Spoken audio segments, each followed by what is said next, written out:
My turn? Yeah. Alrighty. So basically, just what do you want me to start with? Just Tell us about the country. Tell us about the culture of food first, and the people, and then share what it's like to be a missionary there, and then some of your best experiences. alrighty. So I was in Chile, Santiago, in the East Mission. There's 4 missions in Santiago: North, South, East, and West. I was in the East Mission, and my mission was pretty small. Like it wasn't too big. It's like I saw my entire mission. Like I was like right next to the train station, so I saw my entire mission. Wow.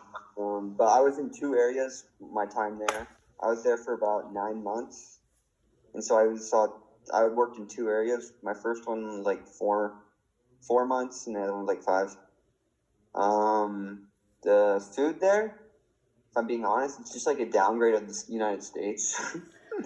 It's like they have like their own like Chilean plates, like their own food, but like honestly, it's like they eat a lot of rice, chicken, and a lot of beans, and they in the summer when it's like 120 degrees, they love to have hot beans, and I don't know why, but it's like horrible to eat that in the middle of the day, and it just sits in your stomach. But we had a lot of beans. The people, they love tomatoes. Everyone eats tomatoes. Like we'd be going to get lunch, and people would just hand us a tomato for like dessert. It'd just be a whole tomato, and I'm like, what am I supposed to do with the whole tomato? But we got a lot of tomatoes. Yeah, they have a lot of chicken. Chicken and rice was like super common. They eat a ton of bread there. You go like everyone, if they call it once, and they're like taking once, and just like kind of like they have dinner kind of, but it's like mainly called their once, and they eat bread with like just basically bread and butter and like soda at like 8 o'clock, and just like everyone, like there's bread stores like on every block, and people will just like go. You'll just see people like going to get their bread, and they just go back to their houses and eat bread and like watch the news or talk and drink. They have a lot of soda there. Like everyone, like they just drink soda. Everyone drinks soda, so you see people walking around with like Coke in their hand all the time, and their bread bags, a lot of bread. The people they're super friendly. Do they like everyone likes to give hugs when you're there? Like they do the kiss on the cheek thing. Like as missionaries, we weren't allowed to do that, but like the people are super. They're super warm people. Like I would say. They're not cold. They like everyone like the neighbors know who their neighbors are. Everyone's like they talk to each other in the streets. Yeah. What else? In my first area, I was kind of more in the city. And the like I was more in the city. I was in like an apartment that was like kind of like on the 12th floor, so I was like more cars, more people walking around, and that was a good experience. I didn't realize how much walking we had to do as missionaries. That kind of shocked me the first couple days. Like I assumed we walked a lot, but I didn't realize how much walking it was in the end. It's like 10 miles a day, and your feet aren't really tired. Everyone in Chile, the missionaries have been there for a super long time, like a long time. So like everyone knew who we were. Like it was super rare to go up to someone and start talking to them, and they didn't know who we were. Like we like, oh, you know who we are, and like everyone just calls us the Mormons, but like we're supposed to say we're from the Church of Jesus Christ of Latter-day Saints, but like everyone just refers to us as the Mormons. So that we got it was rare. It was super rare to meet someone, to go up to someone and they're like, yeah, I don't know who you are. So like a lot of people know who you are, and that would work in our favor sometimes, and sometimes it didn't, because people kind of had like an idea already in their head of who we are, and sometimes when they had that in their head, it was hard for them to like open up more. They just kind of thought we were the people that didn't drink tea or stuff like that, and they didn't know why we didn't do that. They just heard about it.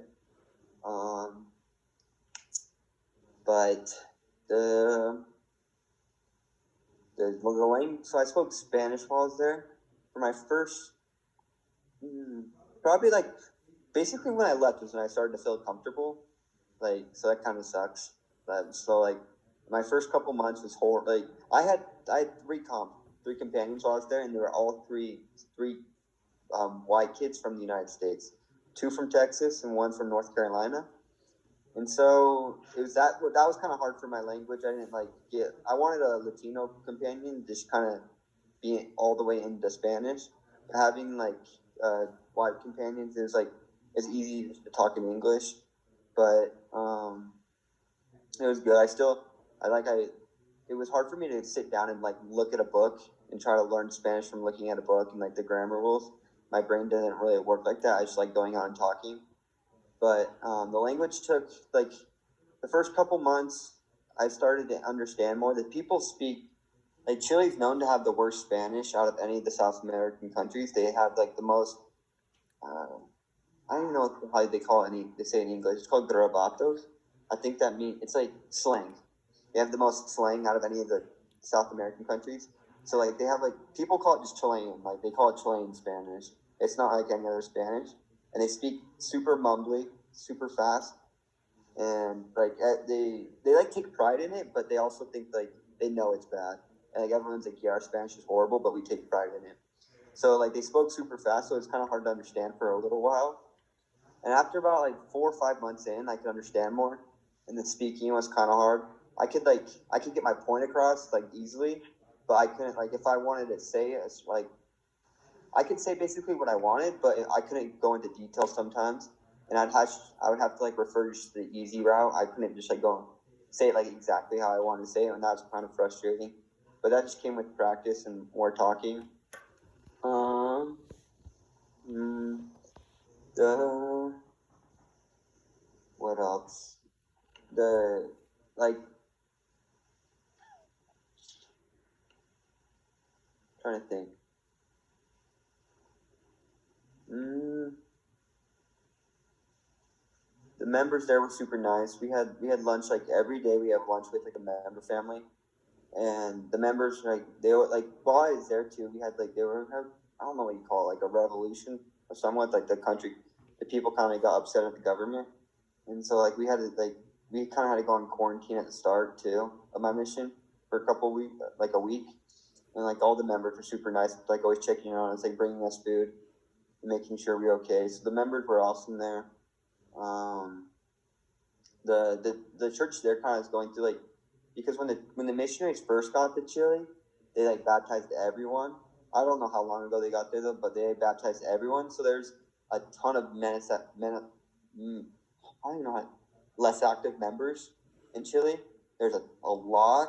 Like in my last ward I was there, there's probably 650 active members and then 280 less actives. So we did a lot of work like going back to those people, trying to kind of see what the problem was and why they kind of stopped coming. So we worked with a lot of less active members. Is there any questions? So maybe tell us some of your best experiences with investigators or ward members or actors. There's this one of my investigators. Her name was Olivia.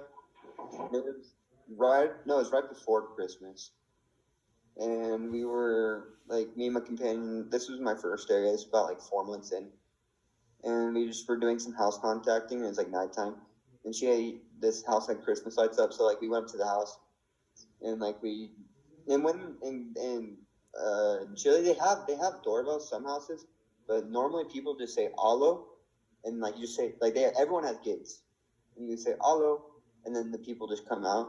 We said that this lady came out. She's probably high 60s, so I don't know her exact age.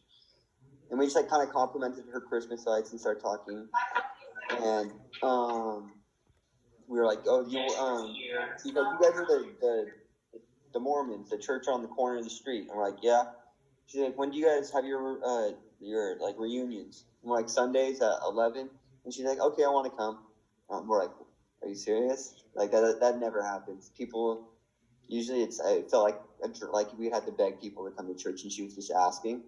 And like, I didn't have my hopes up yet, but I was like, okay. And then we're like, we'll pass by for your house on Sunday at like 10:30.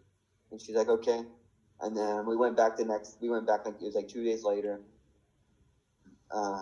She was like all dressed up, ready to go.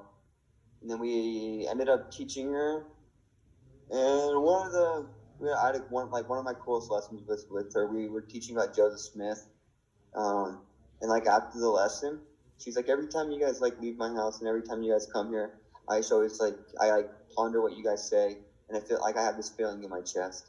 It's like this burning feeling, and like that, like we both knew she was like talking about the Holy Ghost, but we hadn't explained that yet. She's like, we explained the Holy Ghost a little bit, but not in depth. She's like, you guys always like, it's just like what you guys always said is like I'm always pondering it, and it makes me feel good, and I have this burning, and we're like, oh, that's the Holy Ghost. She's like, oh, no, it can't be the Holy Ghost. It's like just a really good feeling. Like it always makes me happy. I'm like, yeah, that's the Holy Ghost. And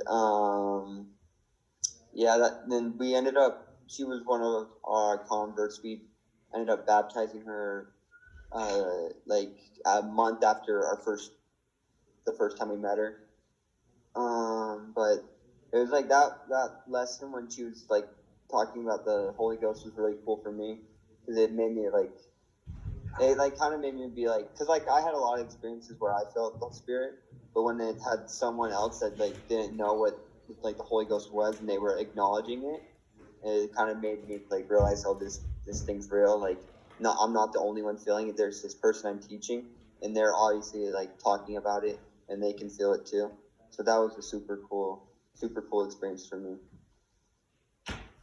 That's awesome. And so were you on foot the whole time? Any bikes? Yeah.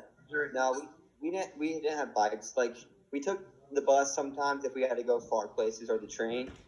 They have like the second biggest train system in the world. So we took the train a lot. We took the bus a lot. But we walk, like in our areas, you just normally walk everywhere. That's cool. Mm-hmm. So now everybody can, on the chat below, just send a message to everyone, and then that message will pop up for Ethan. Yeah, question away. And yeah, if you send them to everyone, then we can all see what they are. So were you working mostly in wards or branches or? Wards. So I worked in 2 wards. I never worked with the branch. I just worked with like an individual ward. And yeah, we didn't like, it was like we had a hard time finding people to teach while I was there. So it was like, because like everyone kind of knew who we were, and everyone knew who Joseph Smith was. Like everybody, so like what I thought was like, Joseph Smith, that's an exciting story. Some guy finds some gold plates around. So people, I think, like naturally like listen to that story a lot. So when we talk to people, they're always like, yeah, you're Joseph Smith, and always bring up Joseph Smith. And like, so a lot of people knew kind of a little bit, and it was super hard for people to like take what we had to say as like fact. They always thought what they heard was true, and it was hard for them to kind of like sit down and listen to us. It was like easy, like the people that were the easiest to teach for us were the people that had no idea who we were, that had never heard of us, or never heard of Joseph Smith, or never heard of like the church in general. So, but like a majority of people, like just because the missionaries had been there for so long.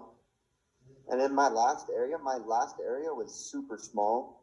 It was like I could walk through my whole area like multiple times in one day. And so like we hit the same houses, we could talk to the same people for every day. And so like there wasn't like, we'd knock on their door and they just know, like they knew exactly who we were. And so like we had to get tricky with what we had to say, because like most people would just like kind of shut it down and start. So we had like bring up some like ways. We ended up making a what's it called, like a survey on baptism, just to get people like asked, like we'd be like, oh, do you guys believe in baptism by immersion? Do you believe baptism by authority? Were you baptized?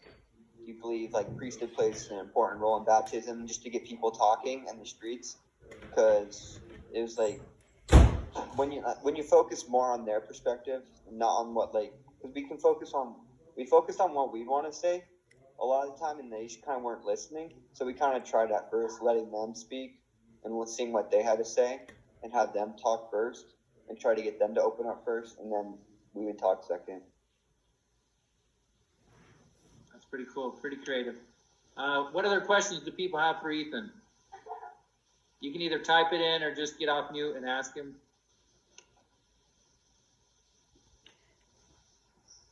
What can Zach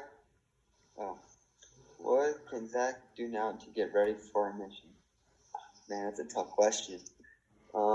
Definitely when I went, I didn't prepare at all. I just kind of went, and it hit me in the face. It was really hard at the start. I didn't really prepare, but probably the thing to prepare the most would. It's hard to prepare for a mission because first off, you don't really know what's coming. Like I had people tell me 1,000 times what a mission was, and then you don't really understand until you do it. It's initially hard to prepare, but like I would say the best thing, honestly, is saying your morning and nightly prayers and reading. It doesn't matter how much of the Book of Mormon, but just reading. But I sometimes said my prayers before, but like starting to have a relationship with God in the first place, if you're not doing that, I would say like get your relationship with God and read the Book of Mormon. It doesn't matter like really how much, even though that's kind of like to some people that may be boring to read the Book of Mormon or not, but that will definitely go a long way because I had a hard time sitting down and reading the Book of Mormon at the start of my mission because I just was like, this is boring because I didn't ever really do it before. But that switched around after a while, and it became a lot different. So I would say like be comfortable doing that stuff. Don't think it's like weird to get on your knees every night and pray in the mornings. And just remember, like when you read your scriptures, that will help. But like honestly, to prepare, you just kind of I don't know. I would just tell kids you just got to do it. Like there's no other way to really do it but do it. Favorite food and dessert. Favorite food. They had potato. They just put like mayonnaise on everything, and I really loved when they put mayonnaise on the potatoes. They called it papas fritas, and it's just like warm potatoes with mayonnaise, and that was good. My favorite dessert. Favorite dessert. Man, they just like had bread for dessert. That's all they ever ate for dessert was like bread stuff. They had a lot of ice cream, but that's just like ice cream sticks. I don't know. The bread's really good there. It's like oven cooked bread. It's not like store bought. It's super like warm bread with butter on it was always good. I like that. What's something new you learned about yourself while you're on the mission? I learned.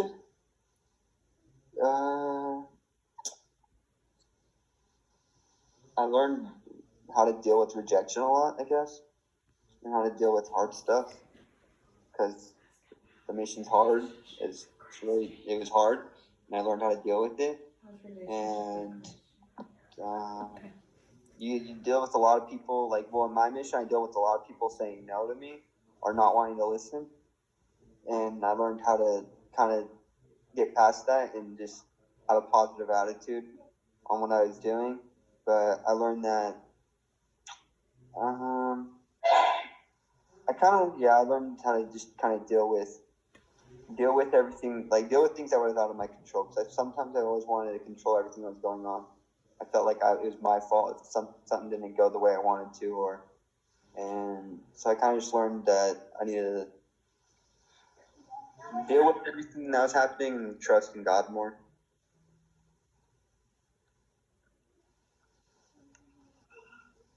Well, thanks, Ethan. That's impressive. Sounds like it was hard, and you worked your tail off and learned a lot and walked a lot. You said it got up to 120 degrees. Is that real? Yeah, it was they have something weird with the sun there. It's like on the ozone layer. I don't really remember. They said it in Spanish, so I don't really understand. but it was super, like it was a lot more dry, not humid. It was super dry. It was drier than it is here. So the sun was super super strong, and I like bought a sombrero like my first month there, and I just wore that every day because I didn't want to get like sunburned on my face every day when I went outside, and I want to put sunscreen on. So I wore a sombrero like every day. Like a massive sombrero? It wasn't massive. It looked like more like a cowboy hat. Like I'd be walking in the streets and people would like call me Indiana Jones from like the distance. They'd yell at me like, "Look, it's Indiana Jones." Indiana. Awesome.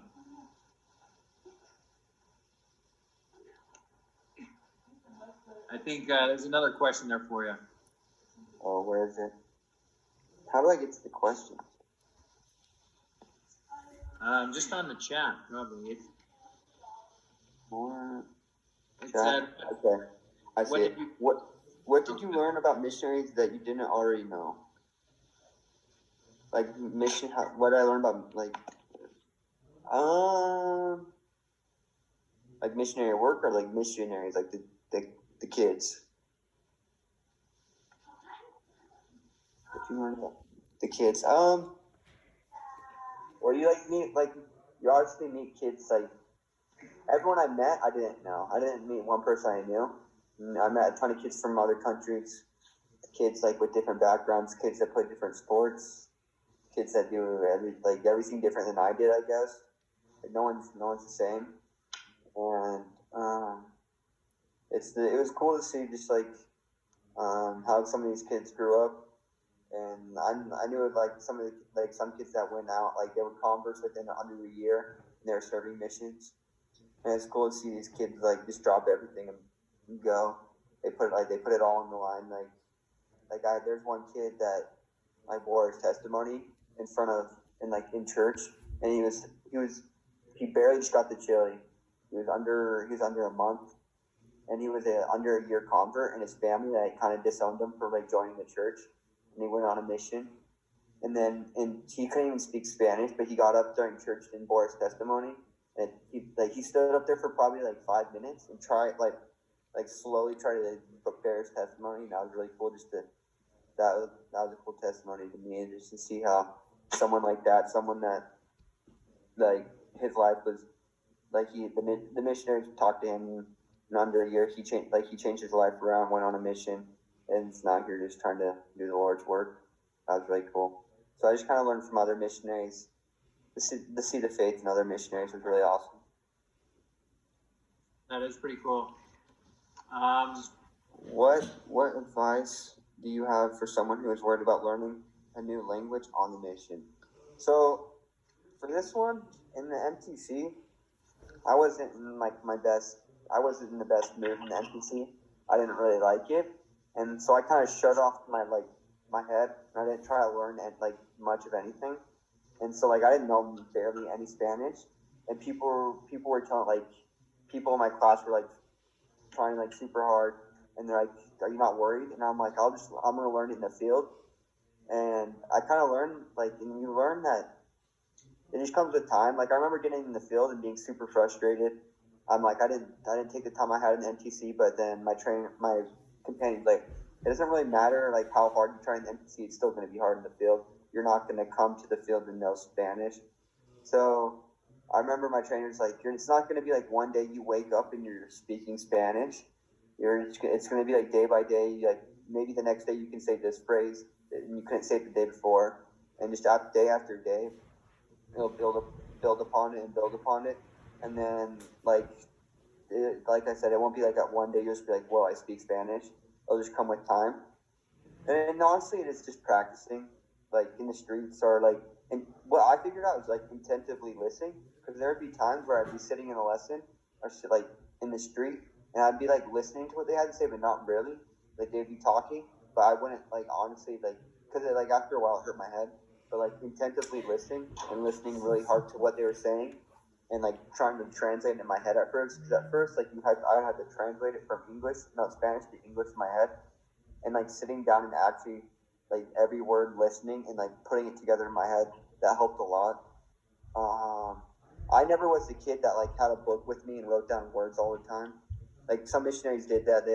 I brought around a dictionary, and when I was walking the street, walking to houses, I just flip open my dictionary and look at words, and like every word, I would make a sentence to go with it in Spanish. But I was like, I should have studied maybe a little bit more than I should. But I would say that the number one way to learn is practice. So if you have a Latino companion, that's perfect. Well, like if you're speaking Spanish, because then you're always talking Spanish. If you have a gringo or a white companion, just try to talk in Spanish as much as possible. Because honestly, the best way is practice. You're not gonna, if you just only look at books all day and then you study only like when in books, but you don't speak to people, you're never gonna learn. The best way by far is just to go out and learn, and it will come with time. You're never like I didn't know anyone in the mission that didn't learn it. Like everyone learns the language. Like it may be hard, but like you're gonna learn it with time. It's just a lot more patience than I ever thought. So just be patient. That's impressive. I think Joe Brown's the phone. He has a question. Hey, Yeah. Ethan, this is Joe Brown. One of the things I really liked about one of your letters home to the ward was you said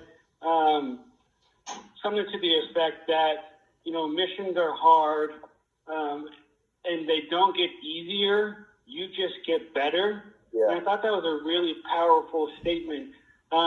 If there's anything that pops in your mind that maybe to expound on that to the priest and other people online, or any examples, that'd be awesome to hear some of those, how you got better. Like I remember because in MTC it was super hard for me. Getting into the field super hard, and my companions I remember sitting down like at what point does it just become easy and you just start to enjoy it? Cause I'm miserable. Like if I'm being honest, I'm miserable. I don't know what's going on. This country's different. I miss home. The language is hard. I don't want to be here. And he's like, it takes time. He's around my 6 month mark. It became easy. I'm like, I honestly don't want to wait 6 months. She's like, it'll just get easier around 6 months.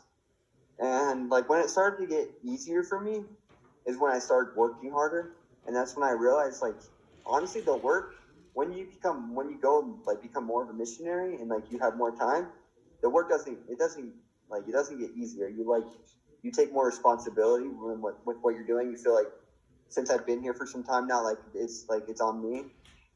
And nothing, and it never got easier. But like I said, you just got better at what you're doing. I got better at studying the language. I got better at knowing the doctrine. I got better at talking to people. I got better at being more comfortable in front of crowds. I got better in trying to invite the Spirit. And that was kind of cool for me to realize I was progressing when it's not you're not going to go out there and it's just not going to get easy one day. The only way it gets easy is if you become better. So if you're just going to sit there during your studies and be complacent and not really do anything and just kind of go through the motions, it's going to be hard for 2 years. If you're just going to go through the motions, it's when you actually try and become do everything you're supposed to and try to become better. That's when it becomes easier. Because it doesn't. The work doesn't get easier, and it doesn't just get easy. You just get better. That's awesome, man. Thanks for sharing that. That's really cool. Yeah, that's amazing insight. That's great. Okay, well, thanks, Ethan. That's amazing. Mm-hmm. It's not easy to sit in front of people and talk for a while, but your insight is wonderful. Okay, so let's have Matt